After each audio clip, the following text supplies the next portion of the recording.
It's your girl Ash, and I am back with another video. Before I get started, I just want to give a big shout out to the Exploring series. I'm going to be watching Exploring the SCP Foundation, Dr. Bright. If you guys would like to connect with me, I did create a Discord. The link will be down in the description below. And if you guys haven't subscribed already, what are you waiting for? Hit the red button so you can be a part of the family. Don't forget to give your girl a thumbs up. Enough of me talking. Let's get straight into this reaction. Dr. Bright. Throughout this series, we've discussed monsters, aliens, phenomena, apocalyptic scenarios, and like multiple shadowy organizations. Weirdo. But we haven't really talked about the specific people that work for those organizations. You look crazy. Most of the material you read about a group such as the SCP Foundation contains scores of faceless doctors, agents, and D-class personnel. But there are sometimes notable individuals. What would cause someone to work and continue working for an organization like the SCP Foundation? You gotta be crazy. What would that kind of work do to their psyche? This crazy. video will look at perhaps the most famous individual working for the Foundation, Dr. Jack Bright, as well as other members of his family involved with the group. Jack's parents, Adam and Evelyn, were working for the SCP Foundation sometime during the 1800s. Adam as a junior researcher, and Evelyn as a medical assistant. Although Adam was apparently one of the founding members of the Foundation, if you follow this canon. Together, they had 5 children: Mikkel, Jack, TJ, Claire, and Sarah. Sarah was stillborn, and Adam, desperate to bring her back to life, utilized several SCPs. Wow. One of these was SCP-590, TJ Bright, one of his sons. TJ was born with the incredible gift of being able to heal any injury or ailment, both physical and mental, that an individual might have, simply by touching them. The downside of this ability is that TJ receives the injury or ailment upon himself, experiencing all of the pain, after effects, and mental aberrations that the subject was experiencing. Damn. When he was young, he could choose to consciously activate this ability, but after puberty, it became an involuntary effect. In conjunction with other SCPs, Adam Bright used TJ's ability to bring his daughter back to life, but she was taken into Foundation custody immediately afterwards, and soon was designated SCP-321.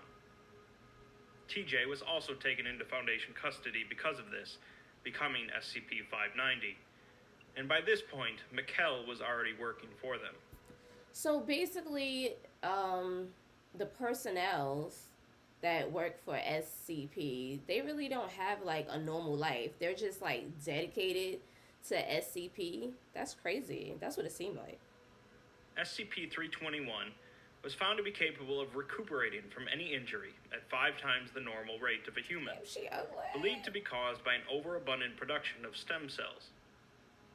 Additionally, 321 has continually aged and grown since her rebirth, and is currently 3.1 meters tall and weighs approximately 110 kilograms.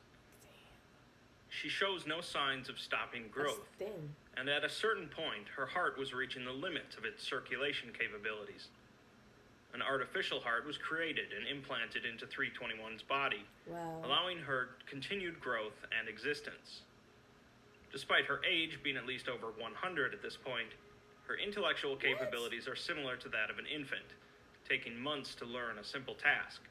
So basically, she hasn't grown or matured as far as intellectually, but as far as like physically, she's aging. That's crazy. Is that like considered like some type of power does she have some type of power or something like that? Or is it because of her brother? Did her brother cause these effects? This is interesting. And she's unable to speak more than nonsensical noises. After being taken into Foundation custody, her father, junior researcher Adam Bright, requested that she be removed from SCP status. Why? But he was denied. Why? Later, Personnel Director Adam Bright again requested she be removed from SCP status. Why? And it was again denied. Much later, Site Director Adam Bright suggested that they can learn nothing more from SCP-321, and that her SCP designation be removed, but again he was denied. Finally, 05-12, Adam Bright made a note that SCP-321 is to be decommissioned and returned to her family immediately, but he was shut down for a final time. Damn. He was told that she was not now, nor has ever been, his daughter, and that if he attempted this again, the council would remove him. Oh, shit. In reaction to this, Adam Bright resigned from the O5 Council, an unprecedented action as it's typically a lifetime position. He wanted to take her home and do what? By this point, Mikkel Bright was also on the O5 Council, and Jack had moved up in ranks as well. At some point, SCP-590, TJ, had accumulated enough injuries to leave him bedridden and on life support, unable to breathe on his own. Damn. A single dose of SCP-500 brought him back to full health, however, and his abilities are used on Foundation personnel of researchers and above, as an alternative to utilizing SCP-500. By the insistence of Jack, TJ was used to cure several cases of mental retardation. So, using TJ basically is a good thing for others, but a bad thing for him. That's what it seems like. Reducing him to the mental level of a 3-year-old. Jack likely did this to mentally protect his brother from understanding what the Foundation was doing to him. Oh. TJ now spends most of his time watching children's television shows and coloring, although he does have his moments of surprising lucidity. Damn.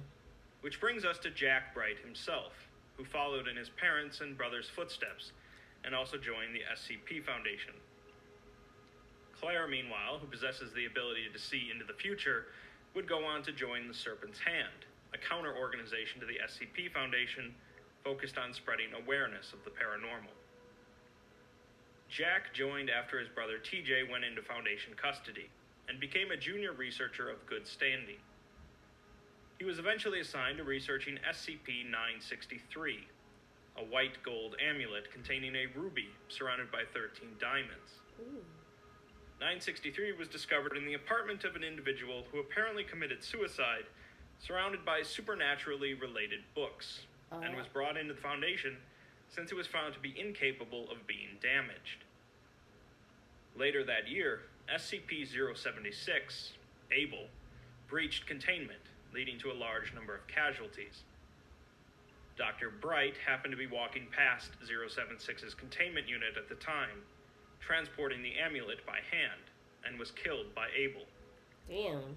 A few days later, a D-class assigned to clean up the rubble picked up 963. A noticeable change went over the D-class, who began referring to himself as Jack Bright. Upon removal of the amulet from his possession, all of his higher brain functions ceased until the amulet was returned. Apparently, the individual that created the amulet hoped to gain immortality by binding his soul to the amulet so that he could possess whomever touched it. Oh. His ritual failed, however, due to the simple fact that he killed himself to initiate it, rather than being killed by some other force.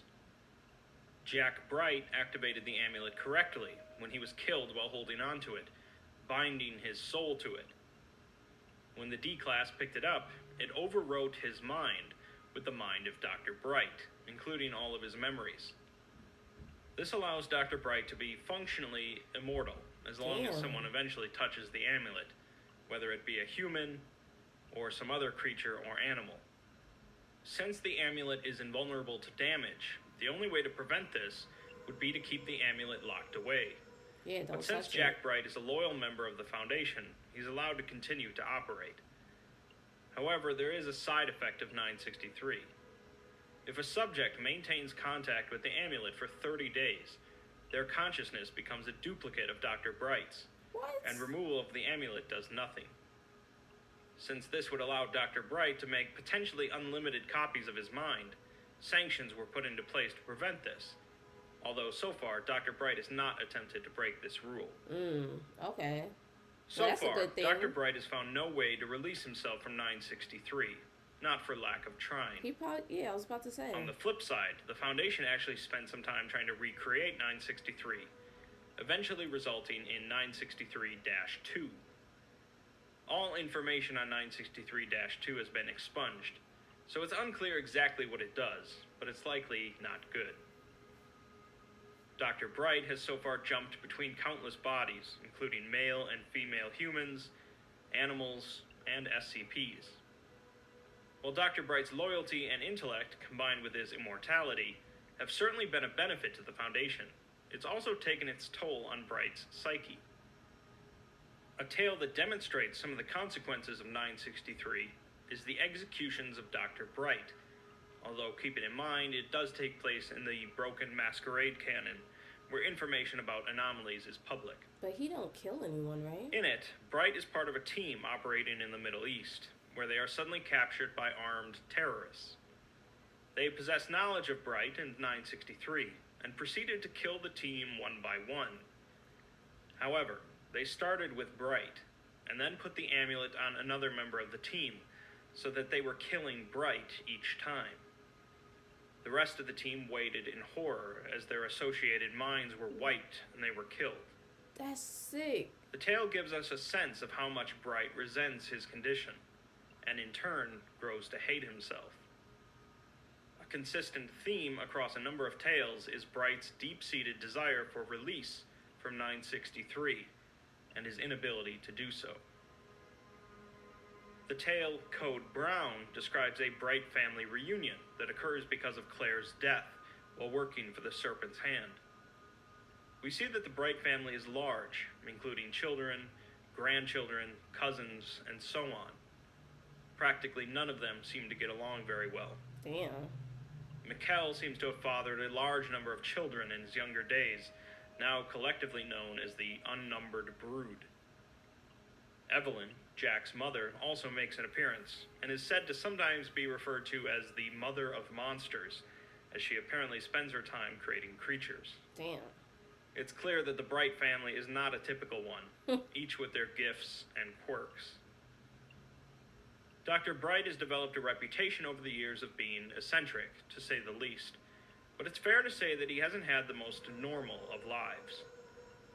Between the tragedies associated with his family and his own unfortunate situation, Jack has suffered more than any one person should. He ultimately believes in the Foundation's methods and goals, despite what they've done to him and his family, and continues to work for them, becoming the site director of a number of sites. He so far has not reached the rank of 05, perhaps due to his mental state, or perhaps because the Council would rather not have what is technically an SCP sitting amongst them.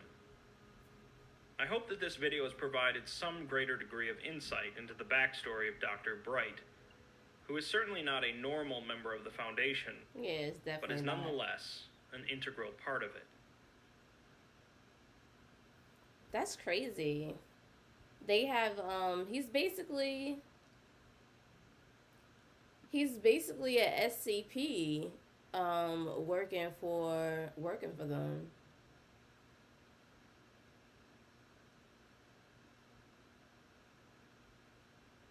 Wow. This was definitely a dope insight. Comment down below. Let me know what you guys think. Give your girl a thumbs up. Don't forget to join the Discord.